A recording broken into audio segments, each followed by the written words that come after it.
ఏపీలోని విజయనగరం జిల్లా భోగాపురంలో రాష్ట్ర ప్రభుత్వం ప్రతిష్టాత్మకంగా నిర్మించిన అల్లూరి సీతారామరాజు ఇంటర్నేషనల్ ఎయిర్పోర్ట్ను ప్రధాని మోడీ చేతుల మీదుగా ప్రారంభమైంది. ఈ గ్రీన్ఫీల్డ్ ఎయిర్పోర్ట్ను సుమారు 4,000 కోట్ల రూపాయలతో నిర్మించారు. ఈ ఎయిర్పోర్ట్ను కేవలం 31 నెలల్లోనే పూర్తి చేయడం విశేషం. అనుకున్న సమయానికంటే 5 నెలల ముందుగానే ఈ నిర్మాణం పూర్తయింది.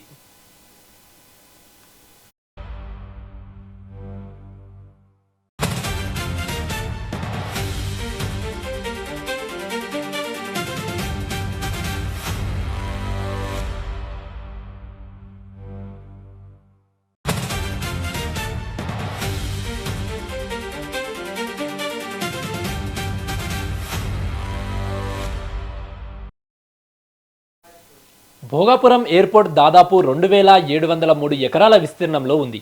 ఎయిర్పోర్ట్ కోసం 2,203 ఎకరాలు, ఏవియేషన్ హబ్ కోసం 500 ఎకరాలు, ఏవియేషన్ యూనివర్సిటీ కోసం మరో 136 ఎకరాలను కేటాయించింది ప్రభుత్వం. 3,800 మీటర్ల కోడ్ ఈ రన్వే భోగాపురం ఎయిర్పోర్ట్కు ప్రత్యేక ఆకర్షణగా నిలుస్తోంది. ఈ రన్వే బోయింగ్ 777, బోయింగ్ 787, డీమార్న్, ఎయిర్బస్ A330 వంటి భారీ విమానాలు సులభంగా ల్యాండ్ అవుతాయి.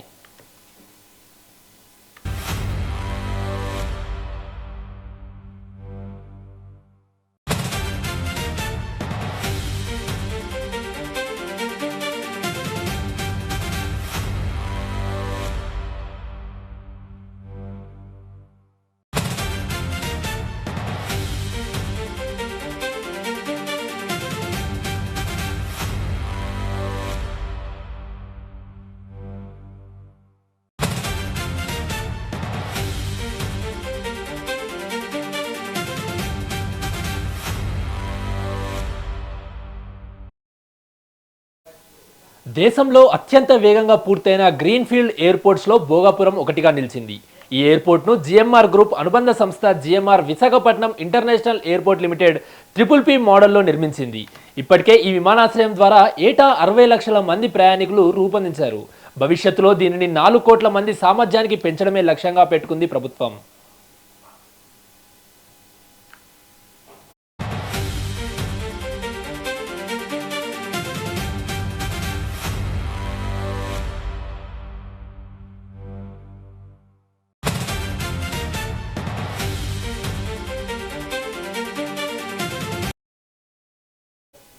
ప్యాసింజర్ల కోసం ఎయిర్పోర్ట్ టెర్మినల్లో అత్యాధునిక డిజిటల్ ఎక్స్పీరియన్స్ అందించేలా రూపొందించారు. ప్రయాణికులు ఫ్లైట్ ఎక్కే వరకు, ల్యాండ్ అయిన వారు ఎగ్జిట్ అయ్యే వరకు అధునాతన టెక్నాలజీతో వేగంగా మార్చబోతున్నారు. ఇందుకు గాను కాంటాక్ట్ బోర్డింగ్ బ్రిడ్జిలు, surveillance, security management systems వంటి అత్యాధునిక టెక్నాలజీ ఏర్పాటు చేశారు.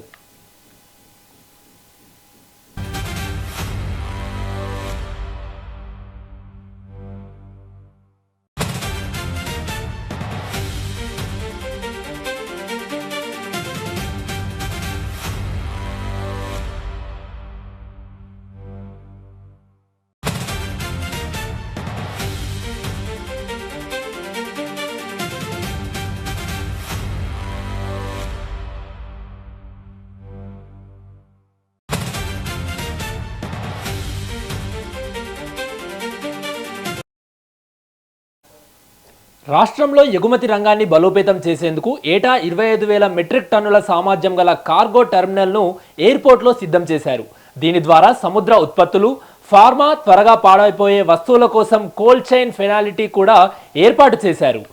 విశాఖ ఎయిర్పోర్టు ప్రధాన పారిశ్రామిక కారిడార్లతో అనుసంధానం వల్ల భోగాపురం ఎయిర్పోర్టు తూర్పు తీరంలో అతిపెద్ద లాజిస్టిక్ హబ్గా మారనుంది.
ఉత్తరాంధ్ర ప్రజల కళ ఎట్టకేలకు నెరవేరింది.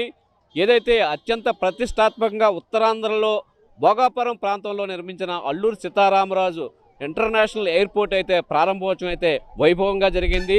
ఈ ఈ ఎయిర్పోర్ట్ని అయితే జాతికి అంకితం ఈరోజు ప్రధాని మోడీ చేతుల మీద జరిగింది. ఇక్కడ ఎయిర్పోర్టు రావడం పట్ల ఉత్తరాంధ్ర వాసులు అయితే ఒక విధమైన ఆనందం, ఒక విధమైన భావోద్వేగం అయితే కనిపిస్తోంది. ఎందుకంటే ఉత్తరాంధ్ర అంటేనే ఒక వెనుబాటుతనం, ఆర్థికంగా పాటు అటు విద్య అన్ని రంగాల్లో కూడా ఇక్కడ వెనుకబాటుతనం ఉందని మొదటి నుంచి కూడా ఒక ముద్ర ఉంది. ఈ ముద్రను చెరిపేసే విధంగా, ఇక్కడ వలసలు నివారించే విధంగా ఈ భోగాపురం అల్లూరి సీతారామరాజు ఎయిర్పోర్టు నిర్మాణంతో ఇవన్నీ కూడా తుడిచిపెట్టుకుపోతాయనేది ఇక్కడ ప్రజలైతే ఆకాంక్షిస్తున్నారు. తమ భవిష్యత్తుకి, తమ ప్రాంత భవిష్యత్తు, తమ పిల్లల భవిష్యత్తు అంతా కూడా దీంతో ముడిపడి ఉందని కూడా వాళ్ళైతే చాలా ఆనందం వ్యక్తం చేస్తున్న పరిస్థితి ఉంది. ఏదైతే ఈరోజు ప్రధాని మోడీ చేతుల మీదుగా ఎంతో ప్రతిష్టాత్మకంగా నిర్మించిన భోగాపురం అల్లూరి సీతారామరాజు ఎయిర్పోర్టు జాతికి అంకితం కావడంతో ఇక్కడి నుంచి కార్యకలాపాలు అయితే ప్రారంభం కానున్నాయి. ఈ నెల 16 నుంచి పూర్తి స్థాయిలో ఇక్కడ ఆపరేషన్స్ అంటే విమాన రాకపోకలు అయితే జరుగుతాయనేది అధికారులు అయితే ప్రకటించారు. సుమారుగా నెల రోజులుగా ఈ కార్యక్రమాన్ని సన్నాహాలు చేస్తున్నారు. ఎన్నో వ్యయ ప్రయాసాలకు వచ్చి మొత్తం మీద విజయవంతంగా ఈ కార్యక్రమం అయితే పూర్తయింది. దీని పట్ల అయితే అటు అధికారగణం అయితే ఊపిరి పీల్చుకున్న పరిస్థితి ఉంది. మరి పక్క చూసుకుంటే కనుక ప్రజాప్రతినిధులు కానీ ప్రభుత్వం కానీ ఎంతో ఆనందంగా వ్యక్తం చేస్తున్న పరిస్థితి ఉంది. కొంతమంది మన వద్ద ప్రజలు ఉన్నారు, వాళ్ళని అడిగి తెలుసుకుందాం. ఎక్కడి నుంచి వచ్చారు? మాది సారాకోట అండి, శ్రీకాకుళం జిల్లా నర్సంపేట నియోజకవర్గం సారాకోట మండలం. మాది నేను జనసేన మండల నాయకుల్ని.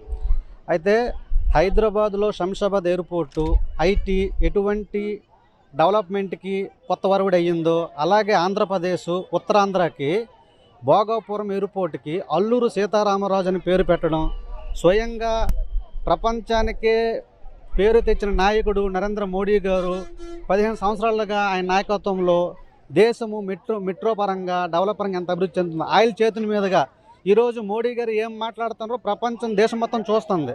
కాబట్టి అటువంటి నాయకుడి చేతుల మీద ఈరోజు మా ఉత్తరాంధ్ర ఈరోజు భోగాపురం అంటే మా సారాకోట అన్నట్టు నా ఫీలింగ్.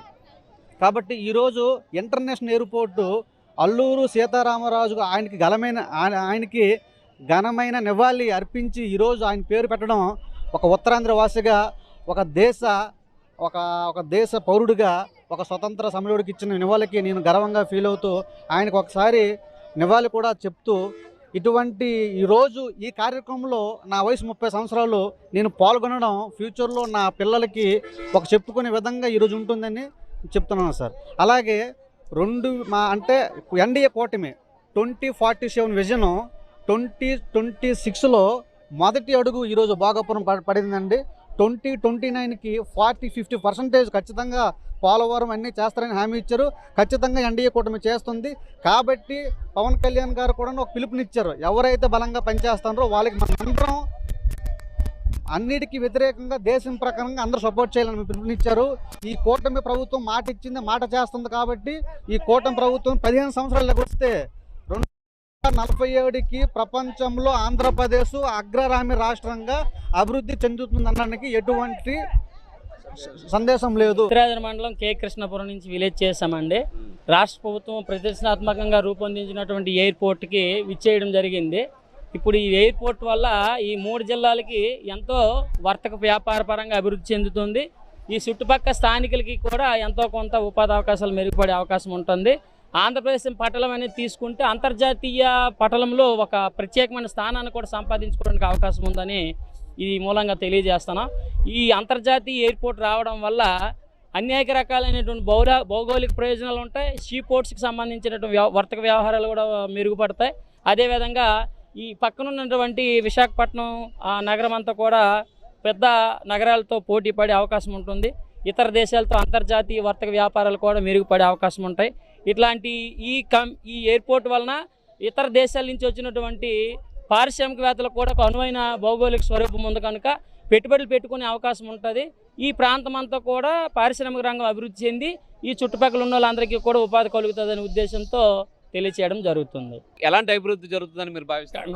ఫ్యూచర్లో ముందుకి డెవలప్మెంట్ అవుతుంది అనేసి ఫ్యూచర్లో బాగా ఉంటుంది అనేసి. ప్రాంతమైన ఉత్తరాంధ్ర ప్రజలకి ఒక వరంగా మేము భావిస్తున్నాము.